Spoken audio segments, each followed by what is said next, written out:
A UEFA considerou hoje que a final da Liga dos Campeões de Futebol no Estádio do Dragão, no Porto, foi um grande sucesso, referindo que a esmagadora maioria dos adeptos cumpriu as diretrizes estabelecidas. Em comunicado, Martin Kallen, diretor de eventos do organismo que tutela o futebol europeu,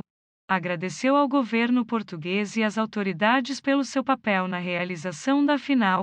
A UEFA gostaria de agradecer ao governo português, às autoridades locais e à polícia pelo seu papel na tarefa de tornar a final da UEFA Champions League no Porto num grande sucesso, afirmou, explicando que este foi um dos maiores desafios do organismo dos últimos tempos. Martin Kallen lembrou que foram menos de 3 semanas para organizar todo o evento, depois de o jogo, que estava previsto para Istambul, na Turquia, ter sido transferido para Portugal.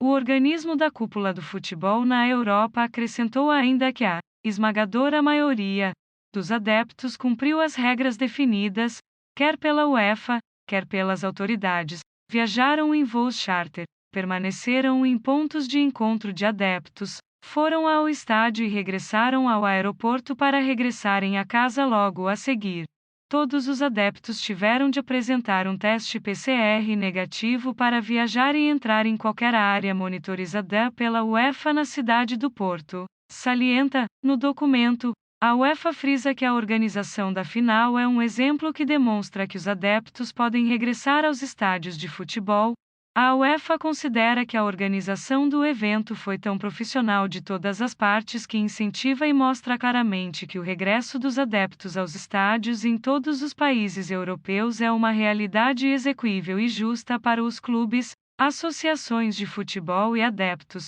concluiu. Na final da Liga dos Campeões da época 2020-21 avos, entre duas equipas inglesas, disputada no sábado Estádio do Dragão, no Porto, o Chelsea sagrou-se pela segunda vez campeão europeu de futebol, ao vencer por 1-0 Manchester City. Milhares de adeptos ingleses rumaram entre quinta-feira e sábado ao Porto para assistir à final da mais importante competição de clubes de futebol, no Estádio do Dragão, numa afluência que causou uma forte presença em locais como a Ribeira, onde se registraram desacatos, para além de não terem sido cumpridas regras como o uso de máscara ou o distanciamento social. Após o final do jogo, 2 adeptos ingleses foram detidos pela PSP após terem agredido agentes policiais, o que fez com que um dos polícias tivesse de ser suturado na face no Hospital Santo Antônio. No fim do jogo, cerca de 50 aviões com adeptos das duas equipas partiram do aeroporto Sacarneiro rumo a Londres e a Manchester.